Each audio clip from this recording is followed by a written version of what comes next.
Trpimo, dok ne sprejmemo dejstvo, da nekaj moramo spremeniti. In lahko rečem, že sedaj sem hvaležna koroni za marsikateri korak, ki bi ga mogoče težko naredila, če bi še vedno bilo neskončno časa na razpolago. Jaz srčno želim, da bi se čim več ljudi uspelo odtrgati od tega sistema, ki res uničuje to našo naravo in sposobnost, da se povežemo sami s sabo. Največ bi lahko naredili, da v sebi negujemo to, kar so včasih tudi rekli, ljubezen je največje zdravilo.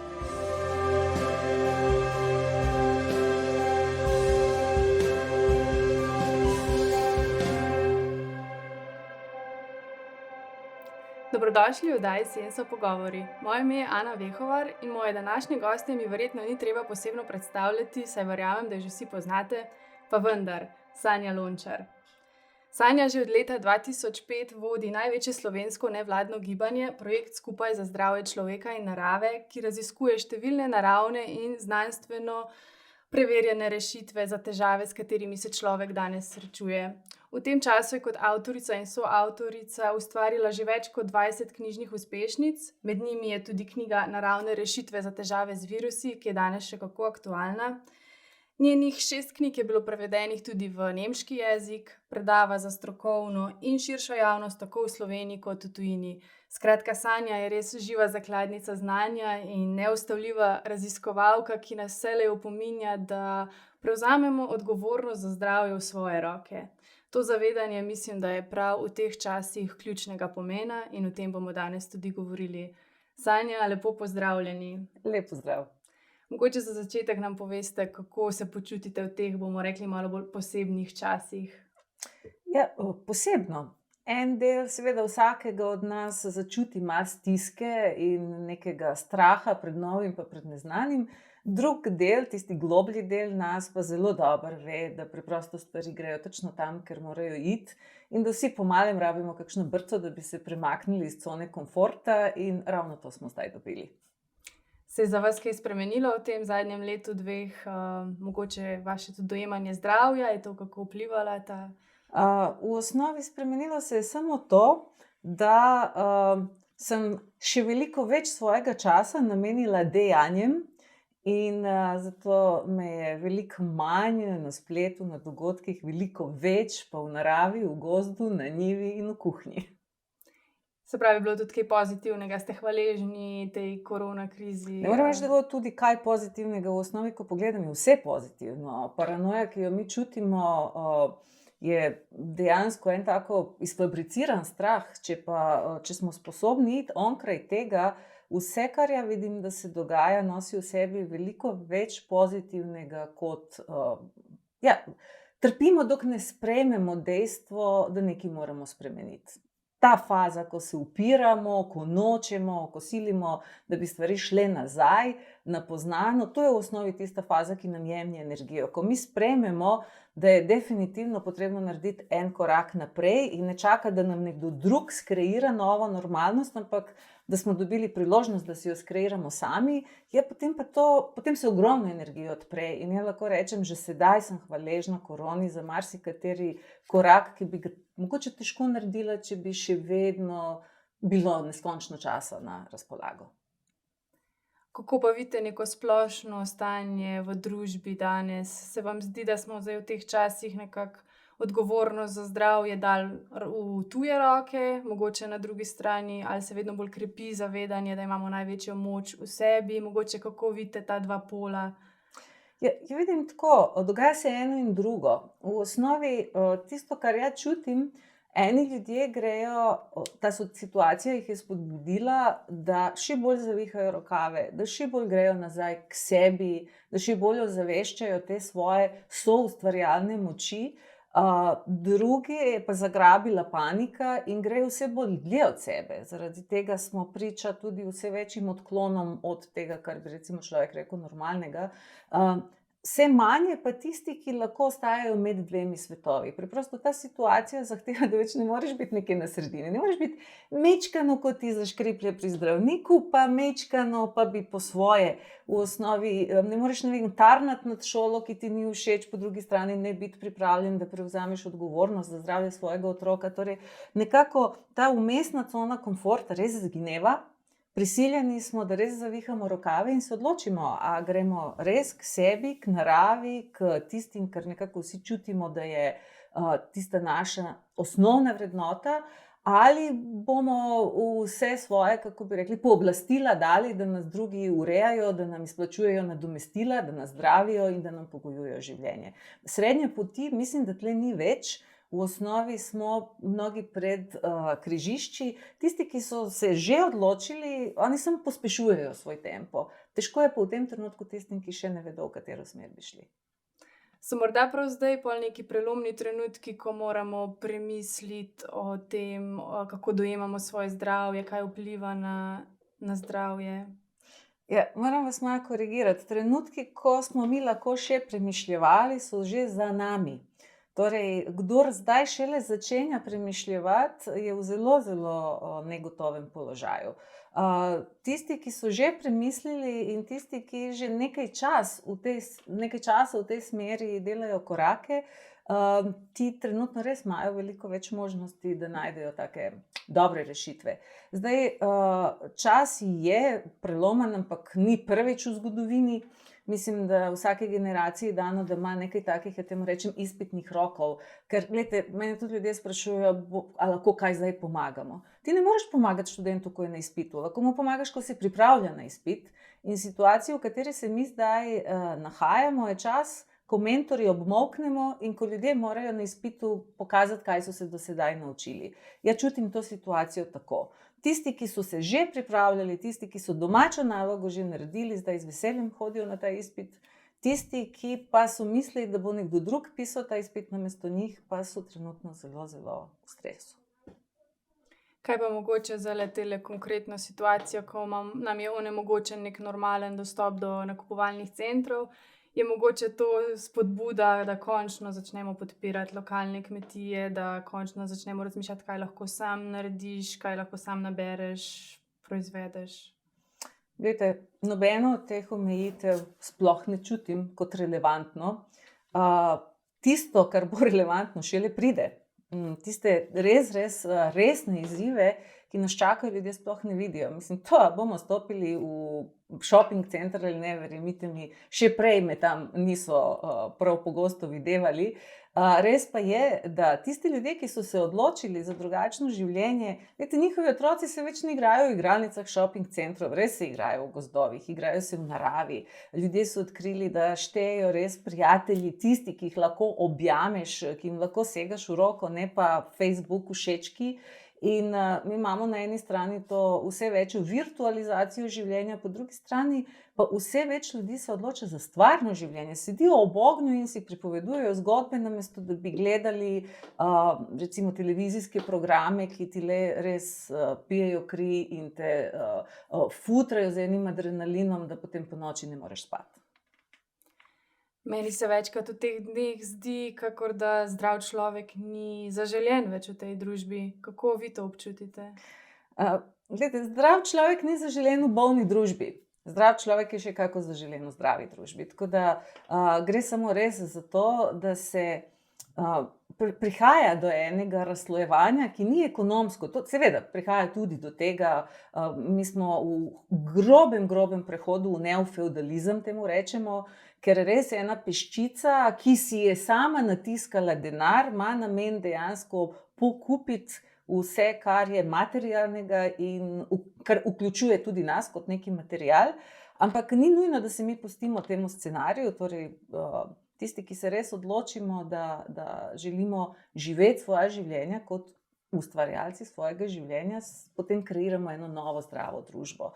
Torej, edino, kar ponavljam, ne more nihče ostati nekje na sredini, pa malo iz enega, pa malo iz drugega sveta. To je tisto, kar nas zdaj dobesedno poriva, brca nas iz te cone komforta. Ni komot. Ja lahko vsem rečem, tudi meni ni komot, tudi imam navade, tudi tako, ko pomisliš, da bi zdaj mogoče res bil brez energentov, da bi res moral biti 100% samooskrben. Mi vsak dan pogledamo svoj zajtrk ali kosilo in rečemo, veš, v tej danes je nolončnici 80% naših sestavin, ampak nismo še prišli na 100. Ampak gledajte, 5 let nazaj, ko sem si zastavila to vprašanje, koliko sem zares samooskrbna, sem kljub vrtu povsem ugotovila, da ne več kot 20%. Zdaj vse bolj pogosto ugotavljam, ok, mogoče bi mi kakšen luksuzni priboljšek zmanjkal, ampak zdaj pa lahko že rečem, da bi preživeli. Mogoče ne bi kakšnih uvoženih sestavin imeli, mogoče ne bi vse bilo tako, kako bi rekli, na easy, ampak bi se dalo. In resnično, ko enkrat pridete do te točke, potem pa nimate več nekih zares stvarnih težav. V enem intervjuju ste dejali, da se naš imunski sistem cepi vsak dan. Kaj ste s tem mislili? Ja, ravno to. Vse v našem telesu je narejeno, da če to uporabljamo, se krepi. Ta trenutek, ko mi ne uporabljamo mišico, ona začne atrofirati. Ta trenutek, ko ne žvečimo, naše dlesni postajajo bolj šoh. In ta trenutek, ko naš imunski sistem ne spoznava svet, ne predeluje informacije, ker virusi so informacije, ki prihajajo v naš sistem, ko se mi nehamo s tem ukvarjati, mogoče si kupimo neki začasni mir, ampak zelo hitro celi segmenti te naše notranje inteligence začnejo atrofirati. Pa poglejte, zakaj otroci veliko lažje odnesejo korono ali kakšne druge okužbe? Zato, ker je njihov sistem nenehno v srečanju z novim, nenehno procesira, nenehno se odziva.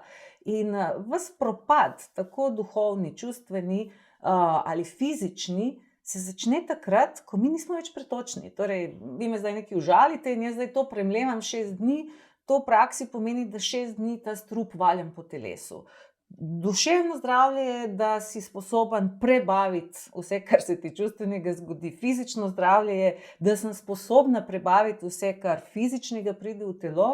In tudi duhovno pomeni vse te energije, vse, kar prihaja, mi ne moremo živeti pod steklenim zvonom, ampak če smo sposobni to spuščati skozi sebe, vključno z virusi, ja, potem pa stvari grejo. Da ne mislijo ljudje, da mene kakšen virus ne oplazi, 2-krat na teden me kakšna reč oplazi. Res, mislim, tako mrzlica, čutiš neki suho grlo, naenkrat si malo slab, ponoči se recimo prepotiš, čutiš, da je telo nekaj predelovalo, ampak če znaš v tem trenutku pravilno odreagirati, če se znaš ustaviti, če znaš takrat podpreti telo, ja, potem pa te se res samo oplazi, ne rabite podreti.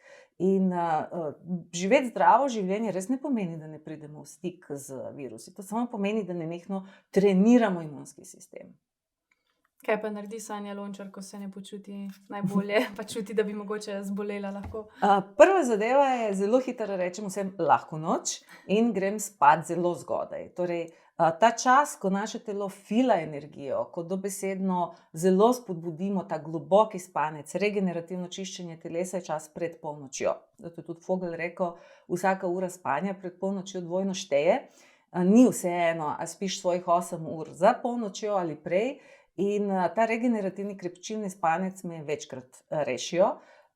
Ob tem ta trenutek je moratorij na sladice v naši hiši, ker sladek okus oziroma sladkor v vseh oblikah zelo upočasni delovanje naših imunskih celic. Jaz sem sicer sladkosneden človek, seveda trudim se delati zelo zdrave sladice, ampak vseeno, recimo, če čutim, da se mi nekaj loteva, takrat si rečem, Sanja, fuj to, in ta trenutek nič sladkega ne pride v moj obtok, vsaj nekaj dni, ker škoda je upočasniti recimo svoje obrambne celice za 30%, ker takrat jih zelo rabim. In takrat pride na vrsto kaj od neštetih pripravkov, lahko se res pohvalim, da to leto ni, da ni, vse imamo, kar podpira imunski sistem v hiši, vse smo sami naredili. Ja, potem pa pridejo na vrsto ameriški slamnik, bezgi, ingveri in podobne reči. Kakšna so torej vaša neka splošna priporočila za krepitev imunskega sistema? Prva je, dajte čim prej izgnati strah iz svojih življenj. Nič ne funkcionira, ko nas strah stisne, takrat se ustavijo vsi pretoki, zato nas zebe, zato se tresemo, zato smo bledi takrat, ko je strah. Takrat preprosto izklopimo vso energijo, ki jo telo ima na razpolago, in takrat nam tudi kakšen, čudežno prehransko dopolnilo ne more narediti svojega, če mi nismo pretočni. Torej, največ bi lahko naredili, da v sebi negujemo to, kar so včasih tudi rekli, ljubezen je največje zdravilo. Mislim, to deluje, mnogim ljudem to deluje kot neka metafizika, to je fizika, to je dobesedno fizika, ker kot ti čutiš ljubezen, zaupanje v to, kar se dogaja, potem pa ni straha, ni skrbi, ni jeze, ni pohlepa, vse se pretaka, vse funkcionira in celice ne rabijo prav veliko naše pomoči, da bi našli rešitev za vsak izziv. Tako da to je nekaj, kar je sicer verjetno najtežja naloga, zato pridemo, da se učimo. Ostalo so pa samo, kako bi rekli, kompenzacije, če nam ta prva ne uspe. Ampak sebe dodatno mazohistično futrati strahom, tako da recimo dobesedno visimo na medijih in čakamo, da v žilo dobimo še malo tega adrenalina, to je mazohizem, ki se ga ljudje grejo. Eno je biti informiran, drugo je biti napsihiran in ljudje moramo naučiti res skrbeti tudi za to svoje duševno zdravje. Katere rastline pa, če že govorimo potem vseeno o rastlinah, je znanost potrdila, da pomagajo pri koronavirusih? Znanost se zdaj v zadnjem letu pa pol zelo, zelo ukvarja s tem, da preučuje, kakšne so moči naravnih rešitev.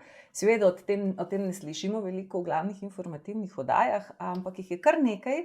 Eno od najbolj raziskovanih so ravno pripravki iz ameriškega slamnika, za katere je že narejeno kar nekaj študij in potrjujejo, torej že prej smo vedeli, da deluje na koronaviruse, zdaj pa vemo tudi, da deluje na to zadnjo različico, ampak mora biti res alkoholni izvleček pripravljen iz zgornjega in tudi iz korenine. Tisti, ki jih to zanima, mi smo večkrat objavljali to recepturo, javno je dostopna, dajte si ogledati.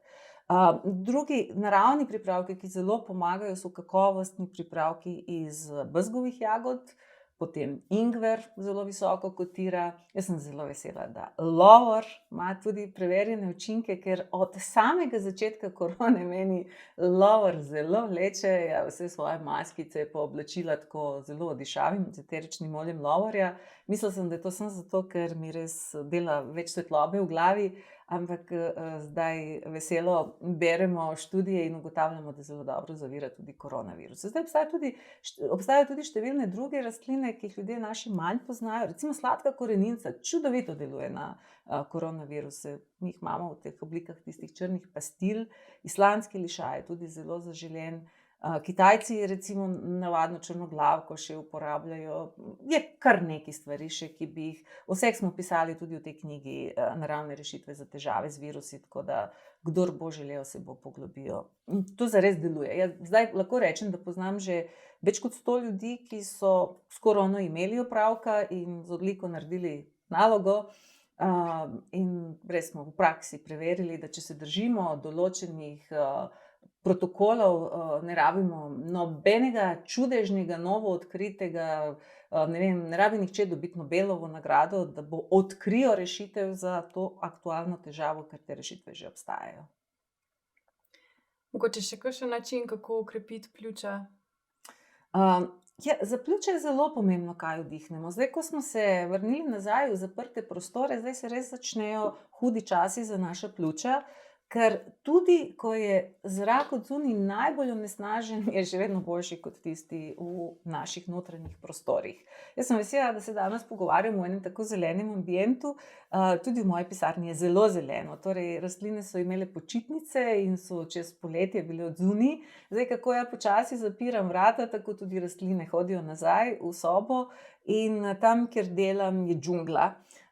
Seveda, fajn je, da tam, ker delamo v našem najbližjem okolju, imamo ravno take rastline, ki čistijo zrak, ki povečujejo količino kisika, ki lovijo vse to, kar naši računalniki, pohištvo in ostalo izdihava. V spalnico pa moramo dati take rastline, ki ponoči izdihavajo kisik, ker drugače v spalnici zelo hitro zmanjka zraka. Vse, ki nas poslušajo, bi res opozorila, da moramo zelo paziti na plesni v prostoru. Plesni močno obremenjujejo pljuča in tudi možgane. Torej ta megla v glavi, padec koncentracije, depresija, to je včasih posledica spor plesni, ki so postale zelo pogoste spremljevalke našega življenja, ker posebej v sodobnih domovih, ki so hermetično zaprti, ker stene ne dihajo, ker so nam dali ta umetno narejeni ekostandard, kaj je hiša, ki je zaželena. To eko pomeni ekonomično, ne pa ekološko, in vse več ljudi ima težave s plesnimi, tako da pomembno je, da res pazimo, da naš prostor ne postane nekaj, kar bo najbolj zastrupljalo pljuča. Vsi skrbijo, kaj pada z neba, ne pogledajo pa, kaj so ustvarili sami v svojem najbližjem okolju. In ravno to je tisto, kar bomo najbolj podihali. Recimo, imamo solno luč na mizi trenutno, solna luč čudovito negativno ionizira zrak in vse prašne delce tišči tlom. To pomeni, bomo res imeli malo bolj prašno pohištvo pa tla, ampak ne bomo imeli prašna pljuča. Tako da več teh ukrepov pokombiniramo, dodamo še temu kakšno kakovostno eterično olje, pa nam bojo pljuča hvaležna. Kaj pa, če že zbolimo, kako si lahko lajšamo tiste dni, ko recimo imamo povišano temperaturo, boli nas grlo, bolijo nas mišice, kosti? Zdaj tako je. Besedo lajšamo si dajmo razumeti lažje. To, kar mi mislimo, da lajšamo, mi zelo pogosto pravzaprav imunskemu sistemu otežujemo delo. Je res čisto vsakega, ki mi reče, da imajo bližnje srečanje z tem novim virusom, vprašam, in kako je to izgledalo, a se je zakompliciralo, kakšne simptome imajo. Poznam tudi par ljudi, ki so imeli težje poteke bolezni, ampak tega je premalo, da bi jaz zdaj pisala študijo.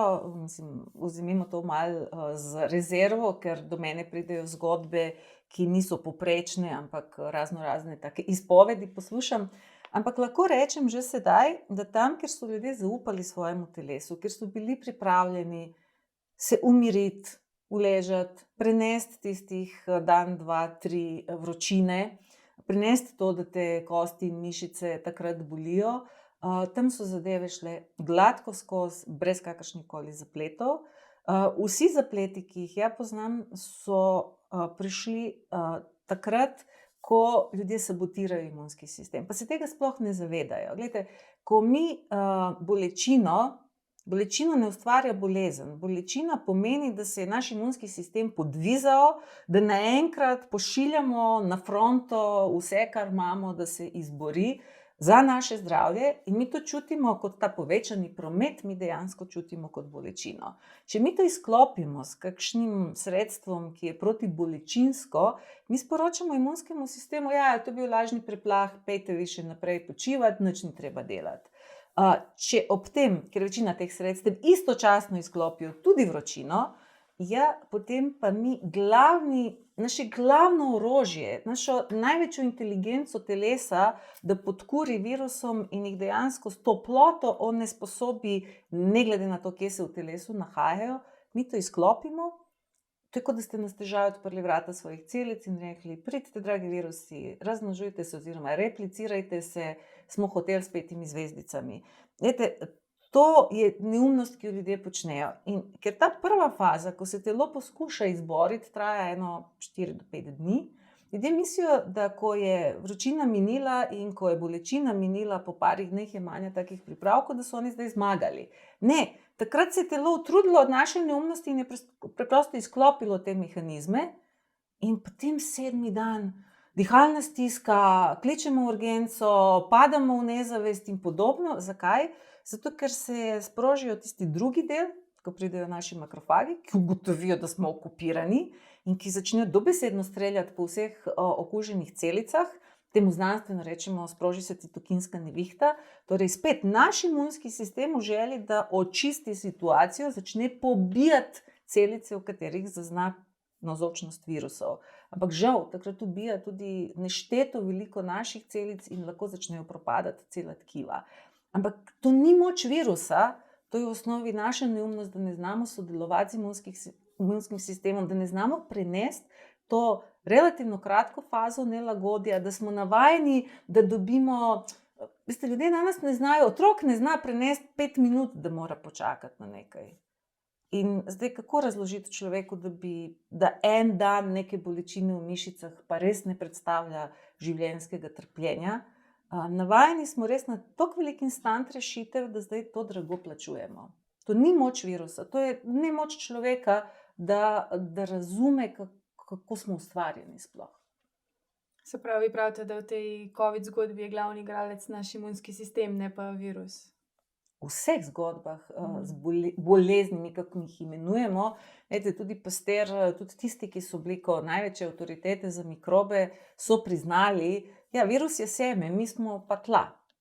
Veste, na mojih tleh v vrtu orhideja ne more zrasti. Zakaj? Ker ji tla ne pašejo. Torej, jaz ne morem preprečiti, da pridejo različna semena plevelov na moj vrt. Ampak kot dober vrtnar lahko poskrbim, da mi ne prerastejo solato in ostalo. Sem za to gre. Dobri vrtnarji pobirajo plevelčke, še preden ti postanejo ukoreninjeni. Eni začnejo puliti takrat, ko res jih več ne moreš spregledati, eni pa pustijo, da jim vrt res preraste plevejo. Sem za to gre. Da lepo vsak dan pomagamo telesu, da to procesira.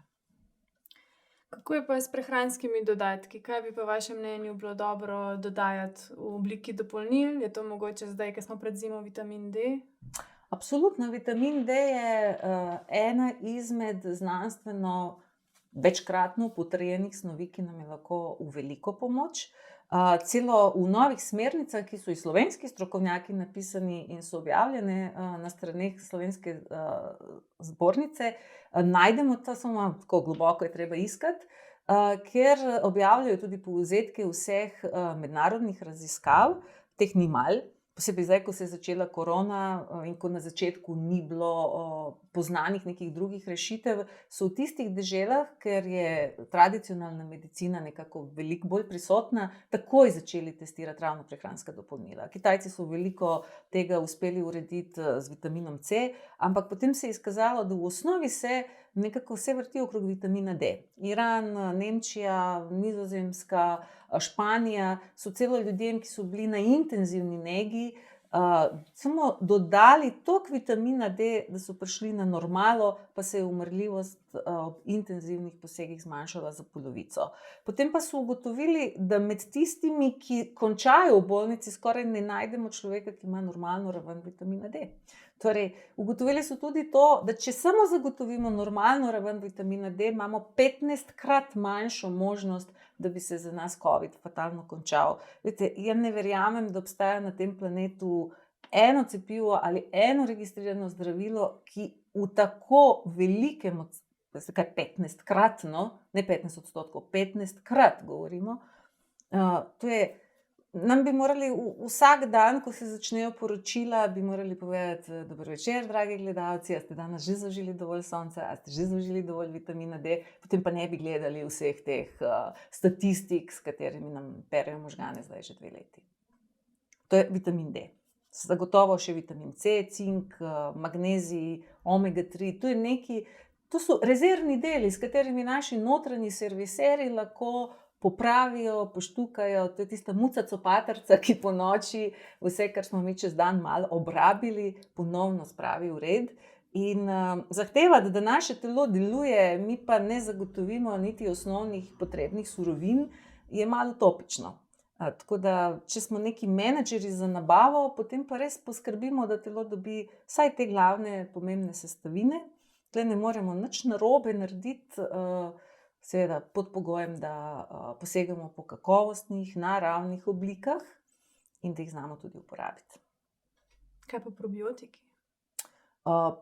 Nasploh, recimo temu mikrobiom, je naša res šengenska meja. To je tisto, kjer vse, kar pride v naše telo, še ni del našega telesa. Torej, mi imamo 12 metrov naše prebavne cevi, skozi katero se, verjemite, valja marsikaj.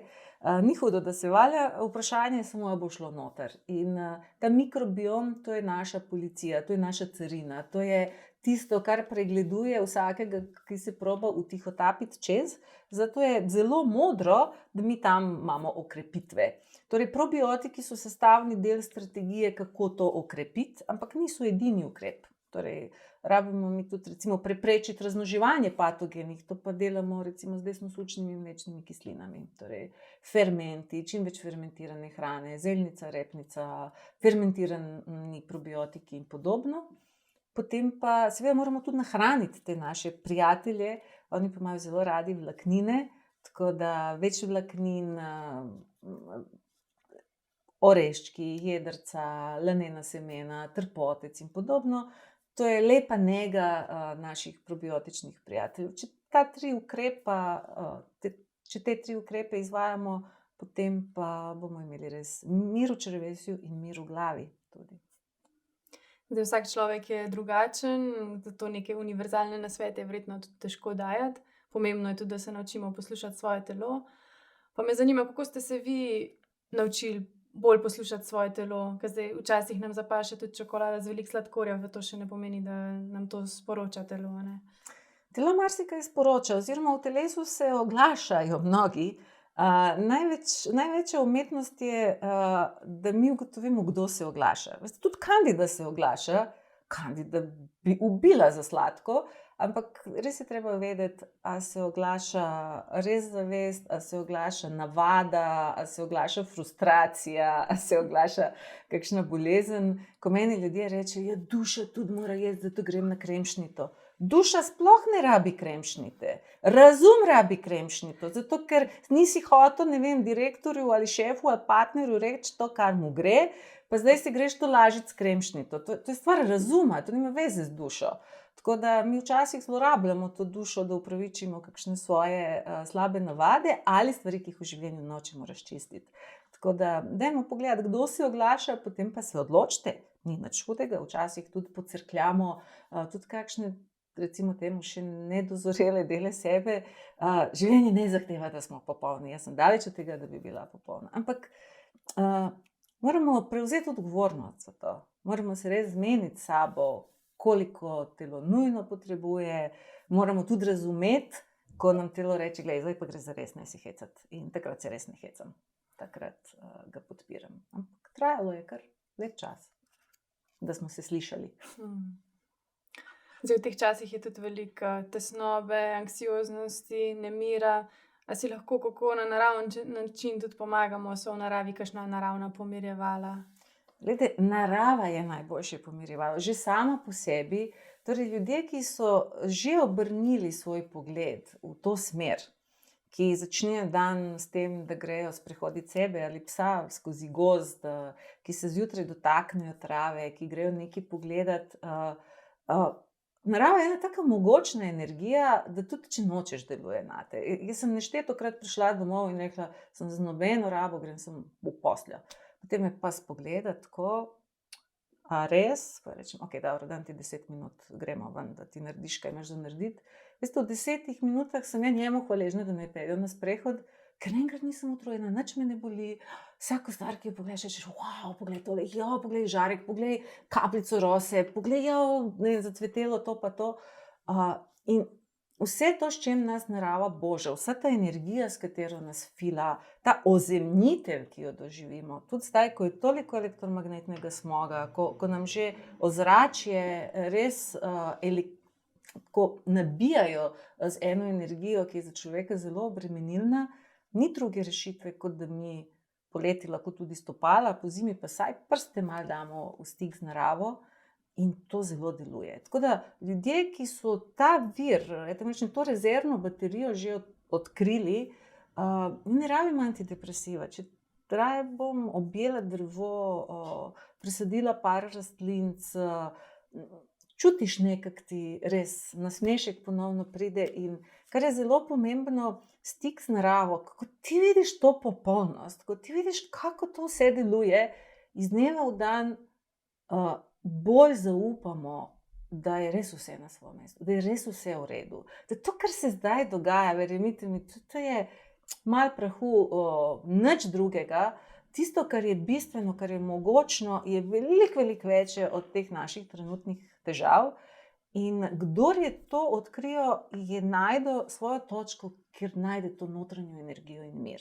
Kdor je pa dovolil, da so ga od tega odrezali, kdo se je sam ločijo od tega največjega vira, Ja, tega meče, mislim, to je res tornado, to je cunami, posebej, če enkrat padeš v ta vrtinec informacij, to potem pa res ne vejo, kje bi se prijeli, kje bi potegnili in potem, ko pa še enkrat pademo v neko odvisnost ali od kemičnih ali od kakšnih drugih snovi, ja, veste, ta črna luknja postaja vse večja. Tako da jaz vsakemu kot najboljši antidepresiv priporočam zemljo, tla. Ja, vem, da je moj vrt mene predelal veliko bolj kot ja njega. In če ne bi nič solate pa zelenjave nabrala na tem vrtu, bi za moje zdravje že samo to, da sem bila tam, da sem nekaj videla, da sem nekaj doživljala, bi bilo neprecenljivo vredno. Zdaj vi pravite, da Slovenija ponuja prava zeliščarska nebesa. Zdaj glavna sezona nabiranja je nekako že za nami, ampak kaj pa lahko še zdaj v jeseni naberemo, kako si lahko še pomagamo z naravo? Sezona vidnega se končuje, zdaj pa pride čas za znalce, torej ogromno tega. Vse, kar so korenine, je zdaj šele na vrsti. Torej, tisti, ki vemo, kaj se skriva pod tlemi, bomo kmalu začeli izkopavati korenine ameriškega slamnika, korenine sleza, korenine ščetice, korenine gabeza, čez zimo tudi korenine kopriv, regrata in podobno.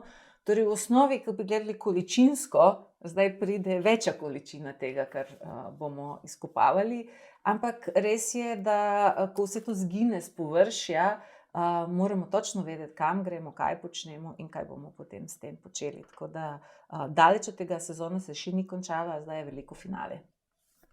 Kaj pa šipek? Ja, evo ga, ja, šipkič, tle, hvala, da ste me spomnila. Zdaj šipek pride tudi na vrsto, ne smemo ga zamuditi. To je naš najboljši vir vitamina C, pa tudi bioaktivnih snovi, ki se postavljajo ob sam bok temu, kar recimo uvažamo vse s konca sveta, pa je tudi dober vir. Ampak večina ljudi s dobrimi viri vitamina C ne zna delati.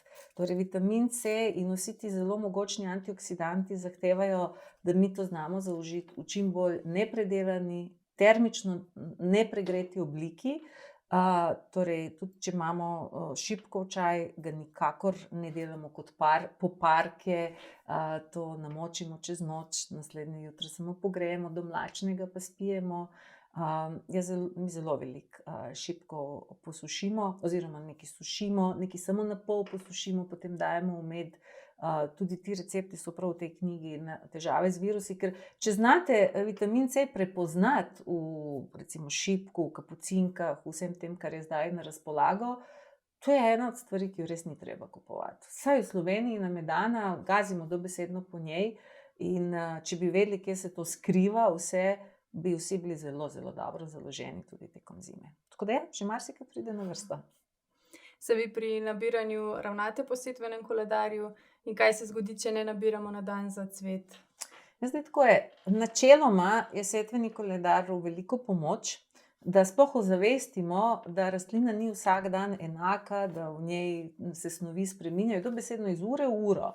Ampak tudi setveni koledar žal ne more zajeti vsega, čemu smo mi izpostavljeni. Recimo, če pride do naglega padca tlaka pred kakšno nevihto, če pride do tistega zapraševanja ozračja, ugotavljam, da se rastline na to odzivajo.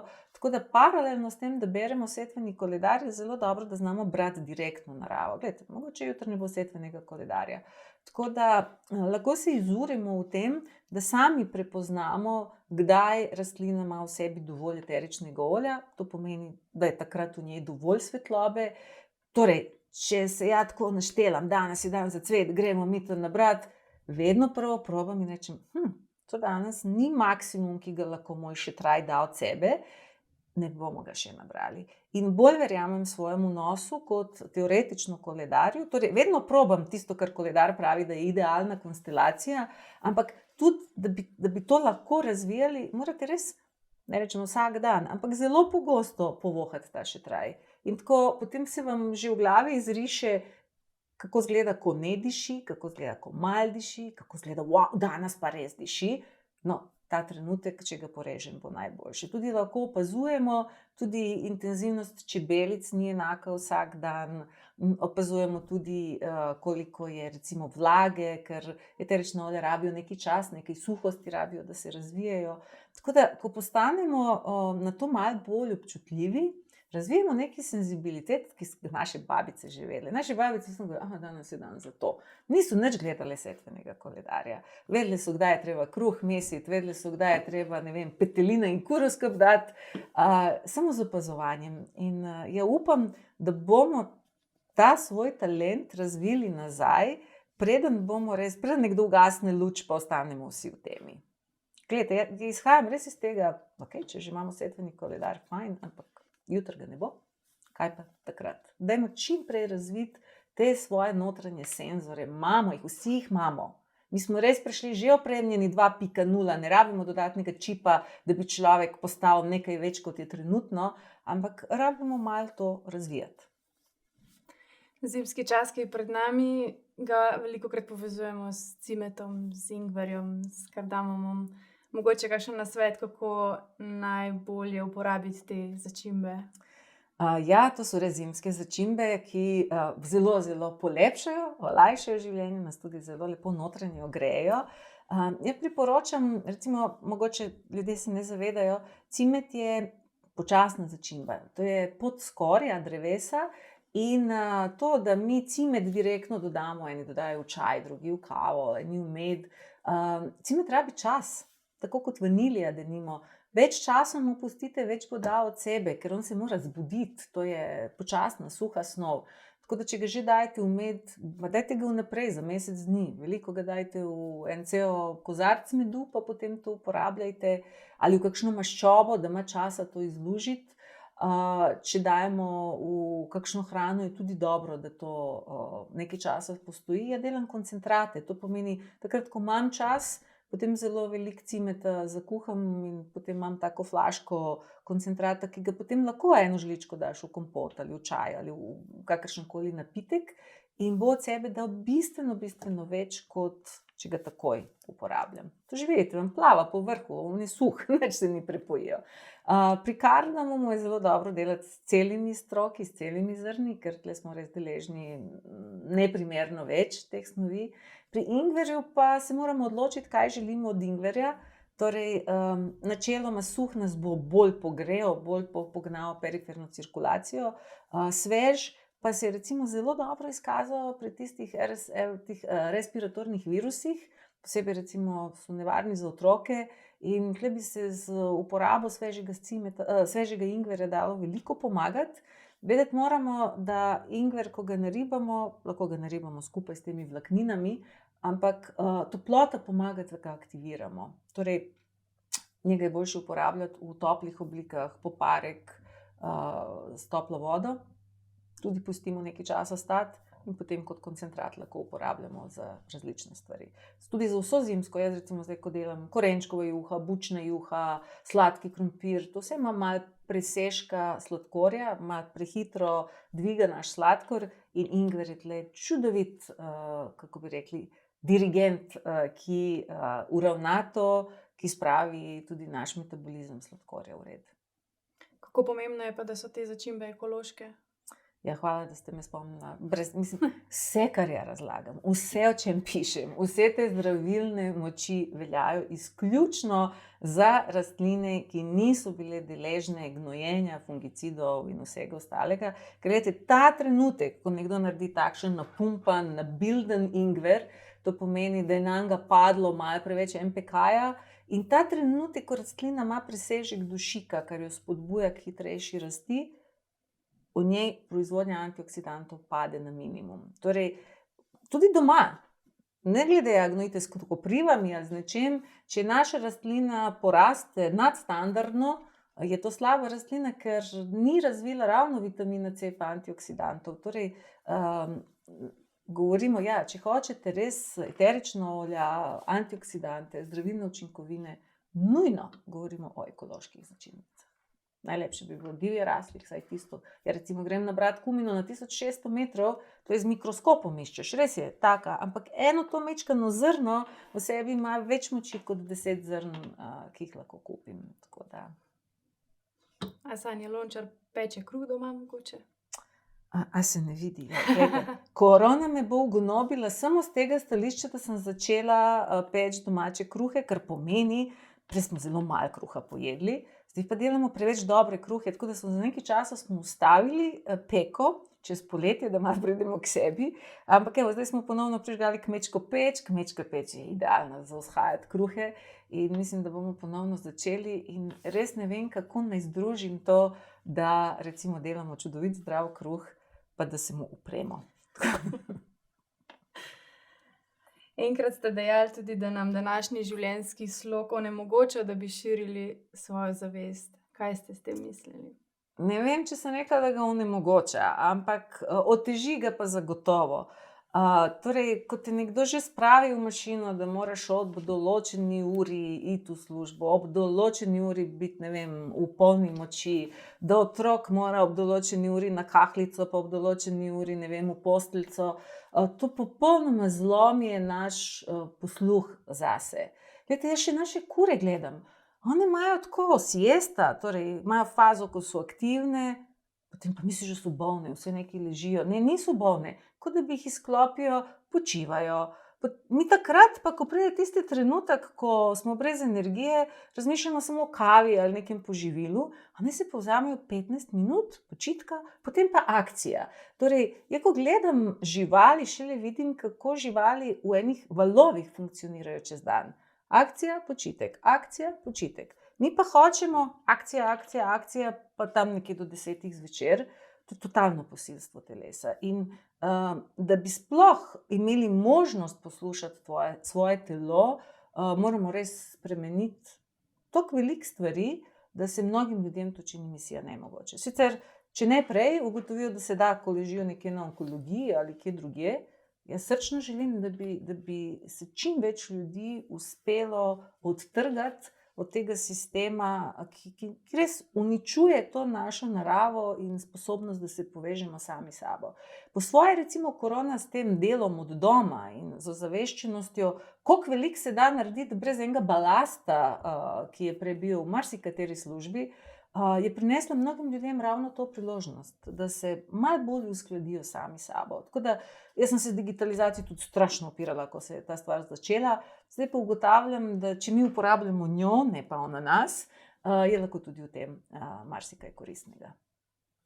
Mogoče že za konec še kakšna stvar, kaj bi si želeli, da ljudje danes morda dojamejo? Ja, jaz bi rada, da vsi razumejo, da to, kar se nam zdaj dogaja, je samo preview, to je pikica tega, kar se nam bo zelo kmalu začelo dogajati.